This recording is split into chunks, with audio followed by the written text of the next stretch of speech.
Panašu, kad mūsų starletas kažkodėl detonuoja. Toks garsiukas yra. Tarškėjimo. Tai, vienas iš variantų, tai negerai sureguliuotas degimo kampas. Tiksliau, uždegimo, ta prasme, kibirkšties ten, kur tas visas, supranti, kažkaip užkrito pavadinimas, ta žodžiu, kur dangtelis uždegimo, ten tas skrėjikas yra, tas visas, kur reguliuojasi, tai gali būti, kad biškį negerai padaryta, arba buvo bandyta geriau padaryta. Ir esmė, kad dabar detonuoja. Bent jau garsas tai grinai kaip detonuotų. Ir šiaip kažkokia trauka neaiški čia. Žodžiu, šiaip dabar labiausiai pasijautė čia, kai karšta diena tokia, tai bandysim pareguliuoti. Aišku, iš akies sunku pataikyti, bet jeigu negerai čia pataikyta yra, tai manau padarysim geriau negu yra. Kadangi mūsų starletas kažkaip įtartinai, bent jau man taip atrodo, kad per daug nori detonuoti, aš dar šito degimo nereguliavau su aparatu, kad tiksliai pagal originalų, kaip, ta prasme, gamintojas rekomenduoja, taip dar, tiesiog nebandžiau dar, tiesiog pavėlinau aną kartą, nes detonavo labai jau. Ir dabar, geriau, bet esmė, kad man kažkaip atrodo, aš taip įtariu, galbūt čia taip neturi būti. Ir viena iš priežasčių gali būti, kad yra priaugę, pavyzdžiui, cilindruose to vadinamo anglies ten, ar žodžiu, esmė, kad, angliškai carbon ten tiesiog, nežinau, jo.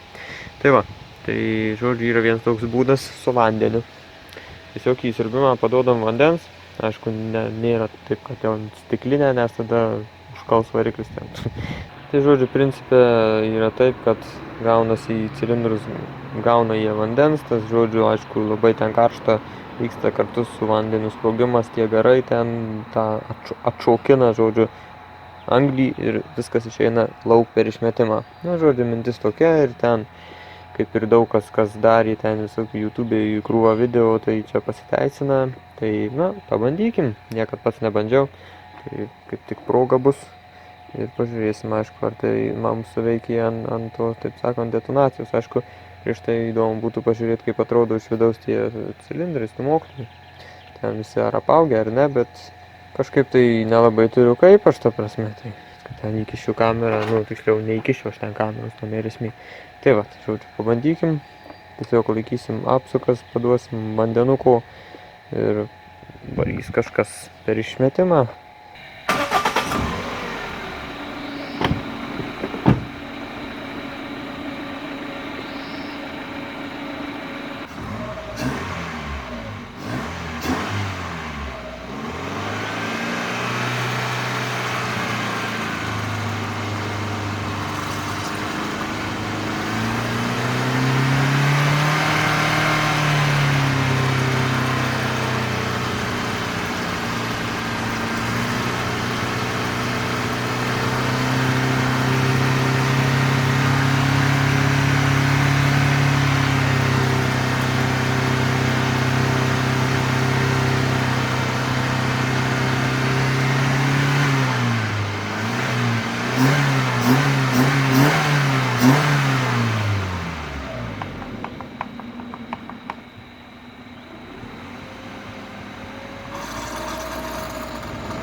Sakant, pilnas dabar tik tiek likę. Gerai, gal visai išvaryti. Štai ir mūsų vandenėlis visas išliekęs iš išmetimo, supranti. Koks šiltas vėjelis. Ne, tik biškį paankstinus degimą iš karto vėl detonuoja, tai žodžiu netame bus problema. Šiaip dar girdisi toks šnypštimas, tai gali būti, kad traukia orą pro kažkur pro šoną, to oro, taip sakant, nemato variklio kompas papildomo ir gaunasi, kad per liesas mišinys. Tai, žodžiu, reiks dar dėl to pasižiūrėti, pasitikrinti. Varykim dėjimą 8 ir pažiūrėkim, ar nedetonuos. Gal dar daugiau pavyks pravažiuoti kilometrų, tai būtų smagu. Kągi, supylus tą dėjimą 8 pasijauti biškį ant detonacijos, šiek tiek galėjom paankstinti degimą. Nu, žodžiu, paanksinom degimą šiek tiek, tai dabar šiek tiek geriau važiuoja. Na ir manau, mes taip ir pasivažinėsim, nes turėtų ir mažiau suvalgyti kuro automatiškai, kadangi geriau traukia su tuo pačiu kuru, tik tai degimą paankstinus, tai turėtų būti geriau. Šiaip, jeigu tokį dalyką dar užsiminus apie tuos dėjimą 8, dėjimą 5 ten skirtumus ir panašiai, tai esmė, kad kažkas tai ten kokį mitą viens kitas galvoj turi tokį, kad su dėjimą 8 įsipylus ten geriau traukia arba mažiau valgo. Tai visiškai nebūtinai tai yra ir dažniausiai tai nėra, nes tai yra, ta prasme, skiriasi tik tai oktaninis skaičius, tai yra kiek gali tas kuras atlaikyti suspaudimo, ta prasme, kaip stipriai susispaudžia visas mišinys ir ta prasme, tam tikrų momentų, ta prasme, tam tikrų suspaudimo jau kai būna ten, kaip čia pasakyti, suspaudimo laipsnis, tiesiog kai būna tam tikro dydžio, tai sprogsta net be kibirkšties tas kuro mišinys. Tai žodžiu, tas oktaninis skaičius tiesiog, ta prasme, tą laipsnį, jeigu didesnis oktaninis, tai atlaiko tą didesnį suspaudimą. Tai jeigu, pavyzdžiui, pas mus Starlete variklyje yra priaugę kažkokių tai gaidžiukų, ta prasme, nu, tiesiog priaugę, kaip ta vadinama anglis ten. Ar tai, nežinau, nu, nesvarbu. Tai tada gaunasi mūsų degimo kamera mažesnė ir kai stūmoklis pakyla iki pat viršaus, suspaudžia visą mišinį, kadangi degimo kamera mažesnė, kadangi yra priaugę kalnų ten. Tai tada gaunasi, kad suspaudimo laipsnis didesnis. Ta patį orą kaip gamykliškai suspausdavo, tai dabar suspaudžia į mažesnę erdvę. Ir gaunasi stipriau suspaustas tas kuro mišinys. Ir jau galbūt dėjimą 5 neatlaiko to suspaudimo. Tai o štai įpylus dėjimą 8 ir kažkoks efektas pasijautė. Taigi, fun fact. Starletas su dėjimą 8 nuvažiuoja daugiau. Ima, taip sakant, mažiau, gaunasi ant pusę litrų, nes su šitais ratais, ir kadangi jie didesni, tai daugiau rodo, kad ima, bet ir greitį didesnį rodo. Nu, žodžiu, esmė, kad su šitais ratais gaunasi, kad tipo ima 7,6, o su dėjimą 8 benzu, kai pakeičiau ir perreguliavau tą uždegimą, tai dabar gavosi 6,8. Tai sakyčiau, neblogai improvinom. Aišku, tikrai nepulkit pilt, čia visi dabar to kuro supranti, bet jeigu pas jūs detonuoja, ar ten, pavyzdžiui, su degimu galit pažaisti mechaniškai, tai galima gal ir išlošti, šiek tiek vos traukos ir kuro ekonomijos, tai kaip ir aš su šitu Starletu išlošiau. Aišku, dėjimą 8 keliais centais brangesnis, ten gaunasi iš tikrųjų finale gal labai panašiai, bet variklis labiau patenkintas šito kombo. O, žiūrėkit, šitą ratuką irgi 97 metų, puikiai atitinka Starleto laikmetį. Taigi paėmėm tokį didelį plastikinį vazoną, kur galėsim merkti savo ratus tam. Dar paėmėm, suprantate, Starletui lipą darysim, čia iš vartų guma, tokia sandarinimo iš šonų vartai, kur pakeliami yra.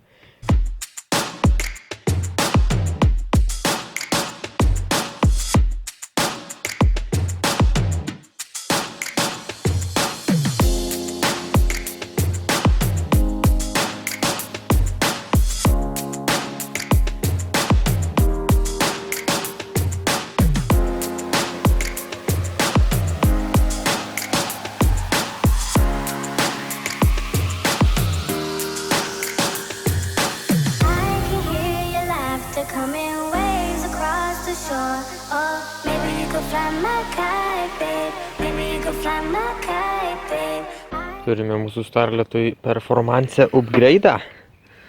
Įsiurbimo kolektorius iš Toyota Corolla, čia būtent šitas, tai čia 99 metų yra. Esmė tame, kad įsiurbimo kolektorius yra kitoks, toksai kaip iš tikrųjų labai užneša į sportinį išmetimą. Netgi atrodo, kad galėtum kaip išmetimą naudot. Žodžiu, esmė, kad Kaip matau, tokie vamzdžiai čia, tas taip sakant airflow yra žymiai fainesnis ir šiek tiek kilovačių sukelia. Tiksliau, nu čia sukimo momentu, tipo, rašo, kad sukelia, ten, žodžiu, internautė, kaip prisiskaičiau. Ir, žodžiu, papigiai gavom, tai galvoju, kodėlgi ne. Dar su visom droselinėm skrendėm, nors mes manau, panaudosim senąją droselinę, kadangi galbūt čia jinai skiriasi, bus paprasčiau taip, nu, žodžiu, žiūrėsim čia. Šiaip viskas bolt on, taip sakant, viskas turi tikti absoliučiai, netgi ir šitas tvirtinimas pagal internautus. Tai, žodžiu, pažiūrėsim, kaip čia kas bus ir tikėkimės viskas bus puikiai. Ir mūsų starletas kaip bitutė lups.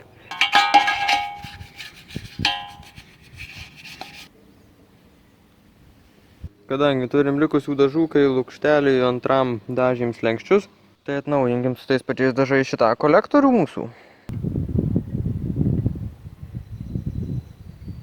Dabar kol jis ten džiūsta, tai nuimkim seną.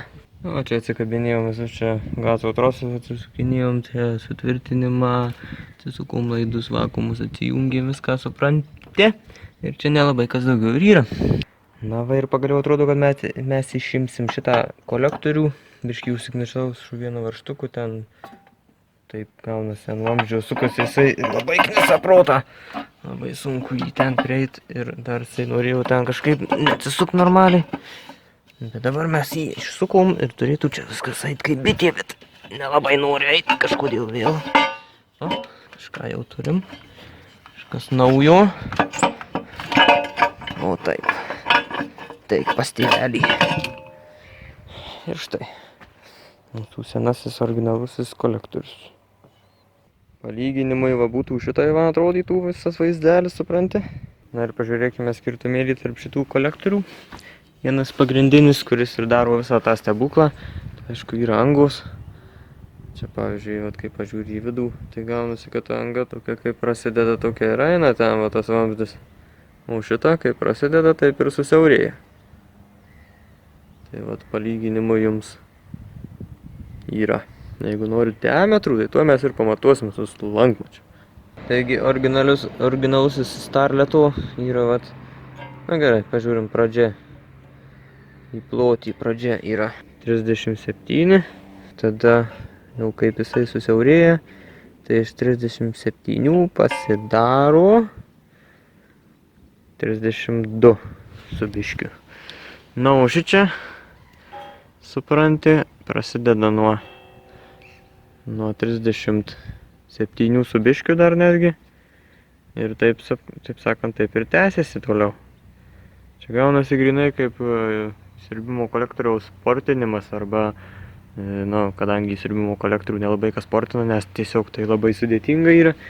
Tai kaip sportinis įsiurbimo kolektorius. Nu, čia aiškiai matom tiesiog, kad susiaurėja ir, na, kaip matėt, ir diametras. Viską jie už save pasako. Taigi kolektorius jau kaip ir vietoje. Kokias dabar modifikacijas reikia padaryti, nes, aišku, mes kažką tobulinam, tai visada reikia kažką modifikuoti šiek tiek. Tai čia, žodžiu, vakuumas į kuro reguliavimą viskas sutampa. Toliau čia gazą reikės perdaryti irgi šiek tiek, nu čia toks ir perdarimas, tiesiog šitas kronšteinas į čia atsuktas veržlė, žodžiu, ir šitas įsikiš su veržlėm į šičia, čia tokia guma dedasi, aš ją išėmiau, kai dažiau čia biškį. Tai, žodžiu, kitas dalykas, tai šičia ant seno kolektoriaus yra dvi vietos, kur prisisuka šitas valaidynas ir kita vieta, kur prisisuka tas minusas masė. Tai, žodžiu, dabar gaunasi, kad tik viena vieta ir varžtas yra didesnis negu senas, ta prasme diametras, tai neišeina kiaurai pervert. Tai čia gausi tai biškį durnokai, bet visai normaliai atrodo gausi, esmė, kad tik tai kraštus prispaudžiau. Nu, kai tas varžtas yra, tai iš vieno krašto masė, iš kito krašto kronšteinas. Ir dabar jį čia taip laikosi, šiaip gan normaliai, tikrai viskas standžiai, ir tikėkimės taip ir liks. Toliau šitą stabdžių puslės vakuumas, tai buvo šitaip, reikia dabar paimti ir užmauti tiesiog taip. Sekantis dalykėlis, tai yra map sensorius šitas originalusis. Tai anksčiau buvo šičia, kišdavosi į kolektorių, o dabar yra ta vieta šičia ir biškį trūksta žarnelis, bet mes tiesiog nueisim iš klyjo, nupizdysim tą žarnelę, toliau šičia alsuoklis, tai čia grinai tai pasiėmi, pasijungia ir viskas, bet mes greičiausiai alsuoklį užglušinsim, taip sakant, kad neįtų nealsuotų iš variklio į siurbimą, dėl to, kad į siurbime atsiranda tai tokiu būdu šiek tiek tepalo, tepalas nėra gerai ten žodžiu. Ir kitas dalykas, tai daugiau šansų, kad kažkur trauks vakumą, praleis ten ir panašiai. Tai mes čia kažkokį kamštį greičiausiai finalį uždėti. Ne kamštį, čia reikia uždėti kažkokį filtriuką, kad tiesiog alsuotų. Čia palai yra dar vienas. Žodžiu, vienam iš tų šitas kronšteiniukas. Dar nežiūrėjau, ar tinka, bet spėju, kad čia turėtų viskas kuo puikiausiai atitikti. Ir neatitinka. Taip, kad gaunasi, kad nedėsime šito kronšteino sutvirtinimo ir kolektorius grinai tik ten vamzdžių bus. Na, tai nėra pats geriausias dalykas, bet iš kitos pusės tai nieko čia baisaus nėra, nes čia svorio nėra didelio. Tiesiog, aišku, gamintojas tai jau čia darė, kad čia sukosi ir ten, bet ten tų auselių reikia iš tos Corolos. Viskas čia, žiūriu, prailginom tą žarnelę, čia viskas pasijungė tvarkingai. Susirinko. Nu, давайте заводите машины.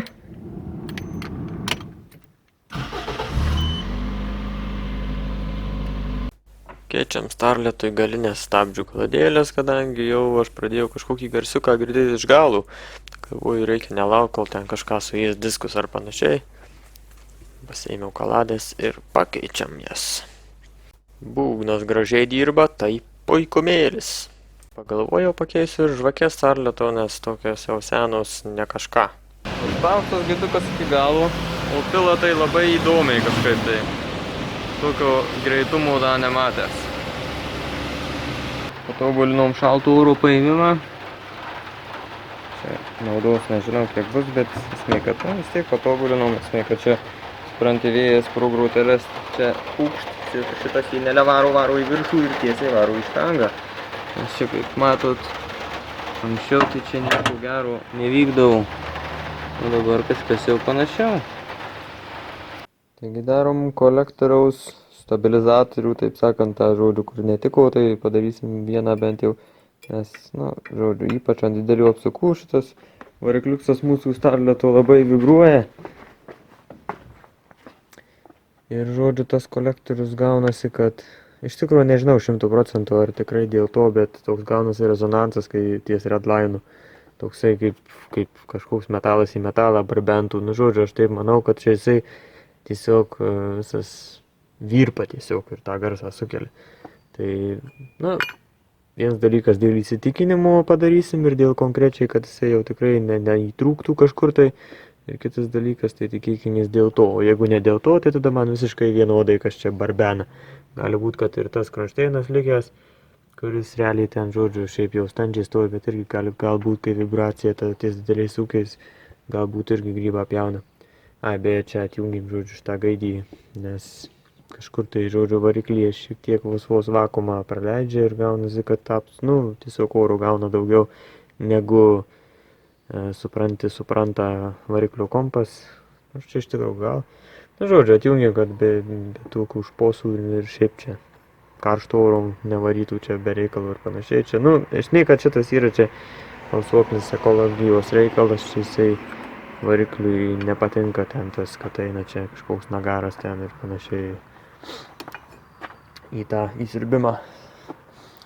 Tai žodžiu, iš šito pabandysim išlankstyti, iš klyjo nuvogim, šiek tiek nuryžim, palankstysim ir bandysim kažkaip mes jį pritvirtinti, kad vienas galas ten, kitas čia. O koks kronšteinas. Štai ir naujieji Starleto ratukai numontuoti, paruošti, taip sakant, jau pradėti kažką tai ruošti, dažyti. Žodžiu, dabar nusiplausim, supranti, ir pradėsim ruošti. Sugalvojęs esu tokią įspūdingą spalvą, supranti, visą tą, taip sakant, reikalą. Tai galit paspėlioti čia kokią minutę kitą, kol čia vyks tas video ir kol aš ten darysiu, kaip ten atrodys, bet finale turėtų atrodyti geruliškai arba lievai. Atrodo vaizduotėj, manau, kad turėtų gerai. Taigi kibkim plaut.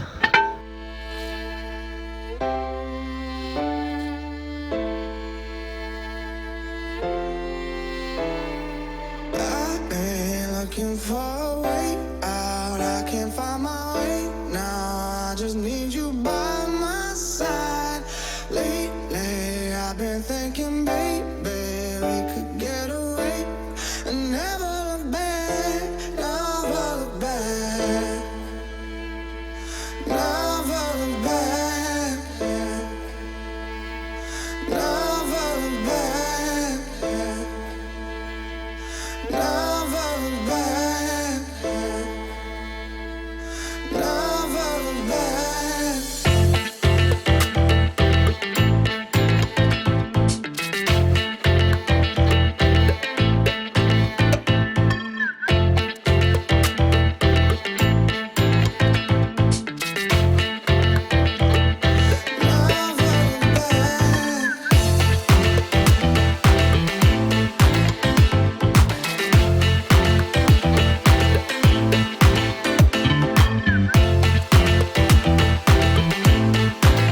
There's no place I'd